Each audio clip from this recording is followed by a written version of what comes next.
ముకుందమాల 25వ శ్లోకం. ఆమ్నాయాభ్యసనాన్యరణ్యరుదితం వేదవ్రతాన్యన్వహం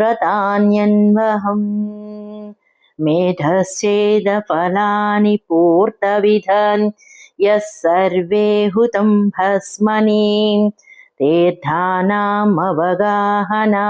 చ గజస్నానం వినాయత్పదా ద్వంద్వాంభోరుహ సంస్మృతిర్వజీయతే దేవస్స నారాయణ.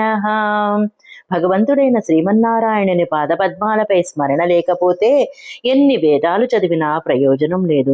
ఆ వేదాల్లో చెప్పబడిన కర్మలు ఎన్ని చేసినా ఫలితం లభించదు. చెరువులు బావులు త్రవ్వించటం, సత్రాలు కట్టించటం లాంటి పుణ్యకర్మలు చేసినా ఫలితం ఉండదు. పుణ్యతీర్థాలలో స్నానం చేయటం బూడిదలో పోసిన హోమానికి సమమవుతుంది. ఏనుగు స్నానానంతరం తన దేహం మీద మట్టిని పోసుకున్నట్లు దైవచింతన లేని పుణ్యకర్మలన్నీ వ్యర్థమే అవుతాయి.